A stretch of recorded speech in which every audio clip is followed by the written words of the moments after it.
Nursing ഡയറക്ടറിന്റെ പുതിയൊരു വീഡിയോയിലേക്ക് ഏവർക്കും സ്വാഗതം. അപ്പോൾ ഇന്നത്തെ വീഡിയോ ഡിസ്കസ് ചെയ്യാൻ പോകുന്നത് KCETയുടെ ഏതാനും ചില അപ്ഡേറ്റ്സ് ആണ്. അപ്പോൾ നമുക്കറിയാവുന്നതുപോലെ തന്നെ KCETയുടെ പ്രൊവിഷണൽ റാങ്ക് ലിസ്റ്റുകൾ കഴിഞ്ഞ ദിവസമൊക്കെ പബ്ലിഷ് ചെയ്തിട്ടുണ്ടായിരുന്നു.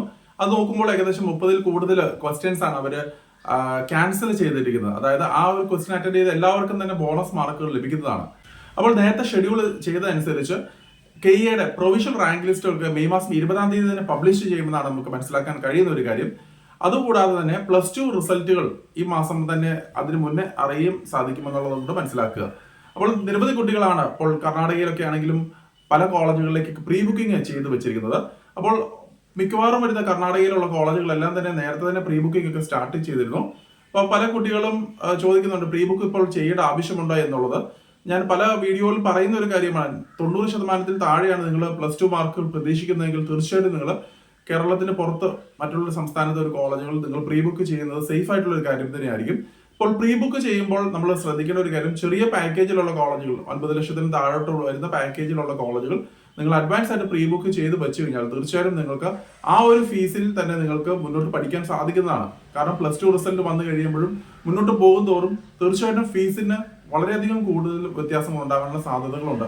അതുകൊണ്ട് തന്നെ നിങ്ങൾ പ്രീ ബുക്ക് ചെയ്യുന്നത് എന്തുകൊണ്ടും നല്ലത് തന്നെയാണ് ആ ഒരു സാഹചര്യത്തിലുള്ള കുട്ടികളാണെന്നുണ്ടെങ്കിൽ. ഇല്ലാത്ത പക്ഷം നിങ്ങൾക്ക് തീർച്ചയായിട്ടും ഇപ്പോൾ KEA വഴിയാണ് നിങ്ങൾ മെയിനായിട്ട് അലോട്ട്മെന്റ് നോക്കുന്നതെങ്കിൽ, മെഡിക്കൽ കോളേജുകളാണ് നിങ്ങൾ അലോട്ട്മെന്റ് നോക്കുന്നതെങ്കിൽ തീർച്ചയായിട്ടും ആ ഒരു ആസ്പെക്റ്റിൽ നിങ്ങൾക്ക് നോക്കാൻ സാധിക്കുന്നതാണ്. അതുപോലെ പല കുട്ടികളും ചോദിക്കുന്ന ഒരു കാര്യം, KCET എക്സാം എഴുതാതെ നിങ്ങൾക്ക് പ്രീ ബുക്ക് ചെയ്യാൻ സാധിക്കുമോ, അല്ലെങ്കിൽ അങ്ങനെ ചെയ്താൽ എന്തെങ്കിലും തടസ്സമുണ്ടോ, പ്രോബ്ലം ഉണ്ടോ എന്നുള്ളത് ചോദിക്കാറുണ്ട്. അപ്പോൾ നമ്മളൊരു കാര്യം ശ്രദ്ധിക്കേണ്ടത്, ഇപ്പോൾ കഴിഞ്ഞ വർഷങ്ങളിലൊക്കെ KCETയുടെ 2-3 അലോട്ട്മെന്റുകൾക്ക് ശേഷം KCET ക്യാൻസൽ ചെയ്യുകയും എക്സാം എഴുതാത്ത കുട്ടികൾക്ക് കൂടെ ഇൻക്ലൂഡ് ചെയ്തിട്ടുള്ള ഒരു അഡ്മിഷൻ പ്രോസസ് ആയിരുന്നു കഴിഞ്ഞ വർഷം നടന്നുകൊണ്ടിരുന്നത്. അപ്പോൾ എനിക്ക് മനസ്സിലാക്കാൻ കഴിയുന്ന ഒരു കാര്യം, ഈ ഒരു വർഷവും ആ ഒരു രീതിയിൽ തന്നെ 2-3 അലോട്ട്മെന്റുകൾക്ക് ശേഷം KCET ക്യാൻസൽ ചെയ്യുകയും KCET എക്സാം എഴുതാത്ത കുട്ടികളെയും കൂടെ പരിഗണിച്ചുകൊണ്ടുള്ള ഒരു അഡ്മിഷൻ പ്രോസസ് ആയിരിക്കും ഈ ഒരു വർഷവും നടക്കാൻ പോകുന്നത്.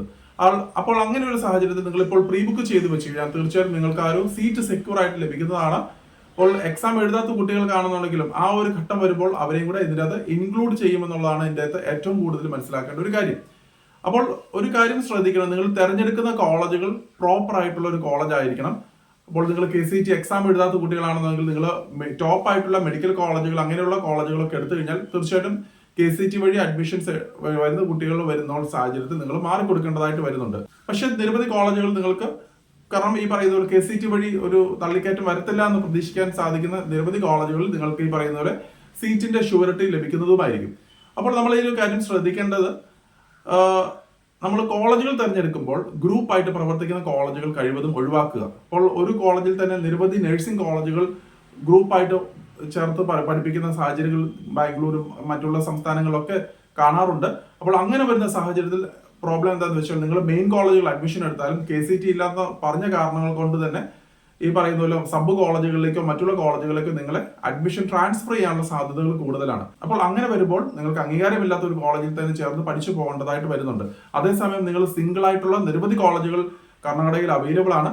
ഈ KCET എക്സാം ഇല്ലാതെയും നിങ്ങളെ അഡ്മിറ്റ് ചെയ്യുന്ന നിരവധി കോളേജുകളുണ്ട്. അപ്പൊ അങ്ങനെയുള്ള കോളേജുകൾ തീർച്ചയായും നിങ്ങൾ തിരഞ്ഞെടുത്തു കഴിഞ്ഞാൽ നിങ്ങളുടെ സീറ്റ് കൺഫർമേഷൻ ആ ഒരു കോളേജിൽ തന്നെ നിലനിൽക്കുന്നതുമായിരിക്കും. ഇപ്പോൾ കഴിഞ്ഞ വർഷം KCET എക്സാം എഴുതിയ കുട്ടികൾക്ക് വരെ കോളേജുകൾ മാറിപ്പോയിട്ടുണ്ടെന്നുള്ളതും കൂടെ മനസ്സിലാക്കുക. നിരവധി പേരൻസ് ആണ് ഓരോ ദിവസവും എന്നെ കോൺടാക്ട് ചെയ്യുന്നത്. അതായത് ഇവര് മെയിൻ കോളേജുകളിൽ അഡ്മിഷൻ എടുത്തു, പക്ഷേ എക്സാം എഴുതുന്ന സമയത്ത് അവർ ഹോൾ ടിക്കറ്റ് വന്നപ്പോഴാണ് അവർക്ക് മനസ്സിലാക്കാൻ കഴിയുന്നത് ഒരു കാര്യം, ഈ പറയുന്നത് പോലെ സബ് കോളേജിലേക്കോ അല്ലെങ്കിൽ അംഗീകാരമില്ലാത്ത മറ്റുള്ള കോളേജുകളിലേക്കോ ഒക്കെയാണ് അവരെ മാറ്റിയിരിക്കുന്നത്. പല കുട്ടികൾക്കും രജിസ്ട്രേഷൻ പോലും ലഭിക്കാത്തത് കൊണ്ട് തന്നെ എക്സാം പോലും എഴുതാൻ സാധിക്കാത്ത വന്ന സാഹചര്യം ഉണ്ടായിട്ടുണ്ട്. അപ്പോൾ അങ്ങനെ ഒരു സാഹചര്യം ഈ ഒരു വർഷം അഡ്മിഷൻ എടുക്കുന്ന കുട്ടികൾക്ക് ഉണ്ടാവാൻ പാടില്ല. അതുകൊണ്ട് തന്നെ നിങ്ങൾ കഴിവതും സബ് കോളേജുകൾ ഒഴിവാക്കുക. മെയിൻ ആയിട്ട് വരുന്ന പല കോളേജുകളുടെ കീഴിൽ നിരവധി സബ് കോളേജുകൾ പ്രവർത്തിക്കുന്നുണ്ടെന്ന ഒരു കാര്യവും കൂടി നിങ്ങൾ മനസ്സിലാക്കുക. അപ്പോൾ കോളേജുകളെ കുറിച്ച് വ്യക്തമായിട്ട് മനസ്സിലാക്കി അന്വേഷിച്ചിട്ട് മാത്രമേ നിങ്ങൾ അഡ്മിഷൻസ് എടുക്കാൻ പാടുള്ളൂ. അപ്പോൾ അഥവാ നിങ്ങൾ ഏതെങ്കിലും കോളേജുകൾ കഴിഞ്ഞ വർഷങ്ങൾക്ക് ജോയിൻ ചെയ്ത കുട്ടികളാണെങ്കിൽ, ഈ പറയുന്ന രജിസ്ട്രേഷൻ കിട്ടാത്ത കുട്ടികളാണെന്നുണ്ടെങ്കിൽ നല്ല കോളേജുകൾ നോക്കി ഈ ഒരു വർഷം നിങ്ങൾ ഫ്രഷ് ആയിട്ട് തന്നെ ജോയിൻ ചെയ്യുക. അല്ലാതെ അവരുടെ കൂട്ടത്തിൽ നിന്ന് വേറെ സബ് കോളേജുകളിലേക്ക് വീണ്ടും അവർ ട്രാൻസ്ഫർ ചെയ്യാനുള്ള സാധ്യതകൾ കാണുന്നുണ്ട്. അപ്പോൾ കാരണം ഇനി എന്തായാലും നിങ്ങൾക്ക് രജിസ്ട്രേഷൻ ഫ്രഷ് ആയിട്ട് നിങ്ങളുടെ ജൂനിയർ ബാച്ചിൽ, അപ്പോൾ ഇപ്പോൾ കറന്റ് നടക്കാൻ പോകുന്ന അഡ്മിഷൻ ബാച്ചിന്റെ കൂട്ടത്തിൽ മാത്രമേ നടക്കാൻ സാധ്യതയുള്ളൂ. അപ്പോൾ അങ്ങനെ വരുമ്പോൾ തീർച്ചയായിട്ടും നല്ലൊരു കോളേജ് നോക്കി നിങ്ങൾ തിരഞ്ഞെടുക്കുക. അതേസമയം ഓൾറെഡി നിങ്ങൾ അഡ്മിഷൻ എടുത്ത് ഈ പറയുന്ന പോലെ അംഗീകാരമില്ലാത്ത ഒരു സബ് കോളേജിലേക്ക് അഡ്മിഷൻ മാറിപ്പോയ കുട്ടികളാണെന്നുണ്ടെങ്കിൽ നിങ്ങൾക്ക് കോളേജ് ട്രാൻസ്ഫർ മാറാനുള്ള സാഹചര്യം ഉണ്ടെന്നുള്ളത് മനസ്സിലാക്കുക. നിങ്ങൾ പഠിച്ചുകൊണ്ടിരിക്കുന്ന കോളേജിൽ നിന്നും നോ ഒബ്ജക്ഷൻ സർട്ടിഫിക്കറ്റ് വാങ്ങി വേറെ ഏതെങ്കിലും കോളേജിൽ അംഗീകാരമുള്ള ഒരു കോളേജിൽ ഒരു സീറ്റ് വേക്കന്റ് ആണെന്നുണ്ടെങ്കിൽ അങ്ങോട്ടേക്ക് ട്രാൻസ്ഫർ ചെയ്യാനുള്ള ഒരു ഓപ്ഷൻ ഉണ്ടെന്നുള്ളത് മനസ്സിലാക്കുക. കാരണം നിങ്ങളെ കോളേജിൽ ചേർത്തിരിക്കുന്നത് അംഗീകാരമുള്ള ഒരു കോളേജിന്റെ പേരിലാണ്, പക്ഷേ നിങ്ങളെ രജിസ്റ്റർ ചെയ്തിരിക്കുന്ന അംഗീകാരമില്ലാത്ത ഒരു കോളേജിന്റെ പേരിലാണ്. അപ്പോൾ അങ്ങനെ വരുന്ന സാഹചര്യത്തിൽ തീർച്ചയായിട്ടും നിങ്ങൾക്ക് ഭാവിയിൽ അതിന് ബുദ്ധിമുട്ടുകൾ നേരിടാൻ സാധ്യതയുണ്ട്. അപ്പോൾ പല പേരൻസ് പറയുന്ന ഒരു കാര്യം, അവർക്ക് കോളേജിൽ ചേർന്നപ്പോൾ മെയിൻ കോളേജിന്റെ പേരിലുള്ള അഡ്മിഷൻ ലെറ്ററും അതുപോലെ തന്നെ എഡ്യൂക്കേഷൻ ലോണിന്റെ ഡോക്യുമെന്റ്സും എല്ലാമാണ് ലഭിച്ചിരിക്കുന്നത്. അപ്പോൾ അതുവഴി നിങ്ങൾ ബാങ്കിൽ ഒരു പക്ഷേങ്കിൽ നിങ്ങൾ സബ്മിറ്റ് ചെയ്തിട്ടുണ്ടാകാം. അപ്പോൾ നിങ്ങൾ ഇതിന്റെ ഒരു സീരിയസ്നെസ് പലപ്പോഴും ഞാൻ വീഡിയോയിൽ പറയുന്ന ഒരു കാര്യം, ഇതിന്റെ സീരിയസ്നെസ് പല കുട്ടികളും പേരൻസും മനസ്സിലാക്കുന്നില്ല. ഇപ്പോൾ മെയിൻ ആയിട്ടുള്ള ഒരു കോളേജിന്റെ പേരിലുള്ള അഡ്മിഷൻ ലെറ്റർ അതുപോലെ എഡ്യൂക്കേഷൻ ലോണിന്റെ ഡോക്യുമെന്റ്സ് അംഗീകാരത്തിന്റെ എല്ലാം കാണിച്ചുകൊണ്ടിരിക്കുന്ന ഡോക്യുമെന്റ്സ് എല്ലാം സബ്മിറ്റ് ചെയ്തിട്ടായിരിക്കും നിങ്ങൾ ഈ ബാങ്കിൽ നിന്ന് സമീപിച്ച് ലോൺ പാസ്സാക്കുന്നത്. പക്ഷെ നിങ്ങൾ ഇതിന്റെ ഇടയിൽ തന്നെ നിങ്ങൾ കോളേജിൽ ട്രാൻസ്ഫർ ചെയ്ത് കഴിയുമ്പോൾ നിങ്ങൾ രജിസ്റ്റർ അയക്കുന്ന ആക്ച്വലി നിങ്ങൾ പഠിക്കുന്ന കോളേജുകൾ വേറെ ആയിരിക്കാം. അപ്പോൾ സെക്കൻഡ് ഇയറിലേക്ക് വരുമ്പോൾ നിങ്ങളുടെ റിസൾട്ടുകൾ സബ്മിറ്റ് ചെയ്യാനായിട്ട് ബാങ്കിൽ നിന്നും പറയാറുണ്ട്. അപ്പോൾ അങ്ങനെ വരുന്ന സാഹചര്യത്തിൽ തീർച്ചയായിട്ടും നിങ്ങൾ പഠിക്കുന്ന കോളേജ് വേറെയാണെന്നും എഡ്യൂക്കേഷൻ ലോൺ സാങ്ഷൻ ആക്കാനായിട്ട് സബ്മിറ്റ് ചെയ്തിരിക്കുന്ന ഡോക്യുമെന്റ്സ് വേറെ കോളേജിന്റെ ആണെന്നും ബാങ്കിൽ നിന്ന് മനസ്സിലാക്കി കഴിഞ്ഞാൽ തീർച്ചയായിട്ടും അതിന്റെ പേരിലും നിങ്ങൾ ഒരു പക്ഷേങ്കിൽ ലീഗൽ ഫോർമാലിറ്റീസ് നേരിടാനായിട്ട് വരും. അപ്പോൾ തീർച്ചയായിട്ടും നിങ്ങൾക്കെതിരായിട്ട്, അതായത് സ്റ്റുഡൻസിനെതിരായിട്ട് ചീറ്റിംഗ് കേസിന് വരെ ഒരു പക്ഷേങ്കിൽ ബാങ്ക് മുതിർന്നേക്കാം. അങ്ങനെയൊക്കെ വന്നു കഴിഞ്ഞാൽ തീർച്ചയായിട്ടും നിങ്ങൾക്ക് യാതൊരു കാരണവശാലും മുന്നോട്ട് ഒരു കോഴ്സ് കംപ്ലീറ്റ് ചെയ്യാനോ അല്ലെങ്കിൽ വിദേശത്തേക്ക് പോകാനോ സാധ്യത ഉണ്ടാവുകയില്ല എന്നുകൂടെ മനസ്സിലാക്കുക. പല പേരൻസിനും കുട്ടികൾക്കും അതിന്റെ ഒരു സീരിയസ്നെസ്സും ഇതുവരെയും മനസ്സിലായിട്ടില്ല. അപ്പോൾ ആ ഒരു കാര്യം വളരെയധികം ശ്രദ്ധിക്കേണ്ടതായിട്ടുണ്ട്. അപ്പൊ അങ്ങനെ ഓൾറെഡി ഇങ്ങനെ ചെയ്തിട്ടുള്ള കുട്ടികളാണെന്നുണ്ടെങ്കിൽ അതനുസരിച്ചുള്ള ലീഗൽ ഫോർമാലിറ്റീസ് ബാങ്കിന്റെ സൈഡിൽ നിന്നും കോളേജിന്റെ സൈഡിൽ നിന്നും നിങ്ങൾ അതിന്റെ കാര്യങ്ങൾ മുന്നോട്ട് പോകേണ്ടതാണ്. അപ്പോൾ ഇങ്ങനെ ഒത്തിരി തട്ടിപ്പുകൾ കാര്യങ്ങളും നടക്കുന്നുണ്ടെന്നും കൂടെ മനസ്സിലാക്കുക. അപ്പോൾ ഇനിയും അഡ്മിഷൻ എടുക്കുന്ന കുട്ടികൾ വ്യക്തമായിട്ട് കോളേജുകളെ കുറിച്ച് മനസ്സിലാക്കിയിട്ട് അഡ്മിഷൻസ് എടുക്കുക. ഞാൻ എപ്പോഴും റെക്കമെൻഡ് ചെയ്യുന്ന, അഡ്വൈസ് ചെയ്യുന്ന ഒരു കാര്യം, സിംഗിൾ ആയിട്ടുള്ള കോളേജുകൾ മാത്രം, അത് BSc നഴ്സിംഗ് ആയിക്കോട്ടെ ജനറൽ നഴ്സിംഗ് ആയിക്കോട്ടെ, സിംഗിൾ ആയിട്ടുള്ള കോളേജുകൾ മാത്രം പഠിക്കുവാനായിട്ട് ശ്രദ്ധിക്കുക. കേരളത്തിന് പുറത്തേക്ക് നോക്കുമ്പോൾ ഈ BSc നഴ്സിംഗിനേക്കാളും കൂടുതലും കൂട്ടമായിട്ട് പഠിപ്പിക്കുന്നത് ജനറൽ നഴ്സിംഗ് കോഴ്സുകളാണ്. ഒത്തിരിയും സബ് കോളേജുകളാണ് കൂട്ടം ചേർന്ന് ജനറൽ നഴ്സിംഗ് കോഴ്സുകളിലേക്ക് പഠിപ്പിക്കുന്നത്. അപ്പോൾ അങ്ങനെ വരുന്ന സാഹചര്യത്തിൽ തീർച്ചയായിട്ടും അവിടെയും ഈ ഒരു ക്വാളിറ്റിയുടെയും മറ്റുള്ള പ്രോബ്ലംസ് എല്ലാം ഉണ്ടാവാൻ സാധ്യതയുണ്ട്. അപ്പോൾ സിംഗിൾ ആയിട്ടുള്ള ചെറിയ ഫീസിൽ തന്നെ പഠിക്കാൻ പറ്റുന്ന കോളേജുകൾ ഉണ്ടെന്നും കൂടെ മനസ്സിലാക്കുക. അപ്പോൾ അങ്ങനെ അഡ്മിഷൻസ് എടുക്കുക എന്നുള്ളതാണ് ഇപ്പോൾ ഏറ്റവും ആദ്യമായിട്ട് ചെയ്യേണ്ട ഒരു കാര്യം. അപ്പോൾ കർണാടകയിൽ മാത്രമല്ല, തമിഴ്നാട്ടിലും ആന്ധ്രയിലും എല്ലാം തന്നെ നിരവധി തട്ടിപ്പുകൾ ഈ ഒരു ലെവലിൽ നടക്കുന്നുണ്ടെന്നും കൂടെ മനസ്സിലാക്കുക. അല്ലാതെ കർണാടകയിൽ മാത്രമല്ല. അപ്പോൾ നിങ്ങൾ കോളേജുകളെ കുറിച്ച് മനസ്സിലാക്കിയിട്ട് മാത്രം അഡ്മിഷൻസ് എടുക്കാനായിട്ട് പ്രത്യേകം ശ്രദ്ധിക്കുക. അപ്പോൾ പ്രീ ബുക്ക് ചെയ്യുമ്പോഴും സിംഗിൾ ആയിട്ടുള്ള കോളേജുകളിൽ നിങ്ങൾ കഴിവതും തിരഞ്ഞെടുക്കുക. അത് KA എഴുതിയ കുട്ടികളായാലും KA എഴുതാത്ത കുട്ടികളാണെങ്കിലും. അതുപോലെ മറ്റൊരു കാര്യമാണ് INC വേണോ വേണ്ടയോ എന്നുള്ളത്.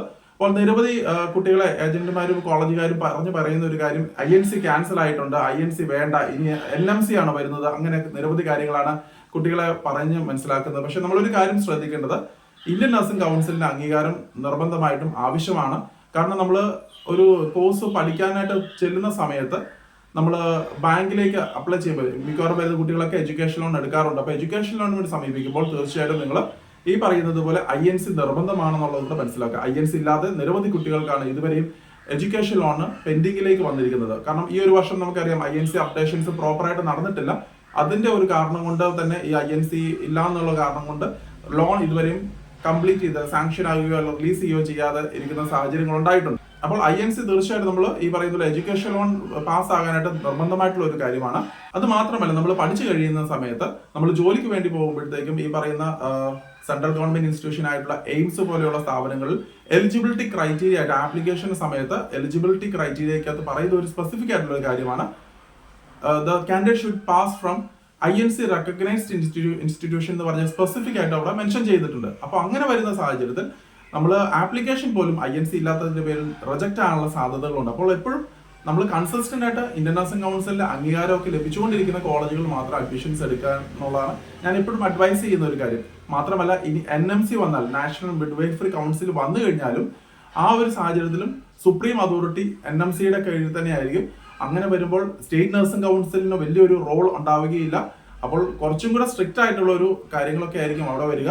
അപ്പോൾ ഇപ്പോൾ പഠിച്ചുകൊണ്ടിരിക്കുന്ന കുട്ടികൾക്ക്, പഠിക്കാനുള്ള കുട്ടികൾക്കും സബ് കോളേജുകളോ അംഗീകാരമില്ലാത്ത കോളേജുകളൊക്കെ പഠിച്ചുകൊണ്ട് പോകുമ്പോൾ തീർച്ചയായിട്ടും മുന്നോട്ട് ഭാവിയിൽ ഒത്തിരി ബുദ്ധിമുട്ടുകൾ നേരിടാൻ സാധ്യതയുണ്ട്. അപ്പോൾ അതുകൊണ്ട് വ്യക്തമായിട്ട് കോളേജുകളെ കുറിച്ച് മനസ്സിലാക്കിയിട്ട് മാത്രം അഡ്മിഷൻസുമായിട്ട് മുന്നോട്ട് പോവുക. അപ്പോൾ മറ്റൊരു അപ്ഡേറ്റുമായി ഉടൻ തന്നെ കാണാം. നന്ദി.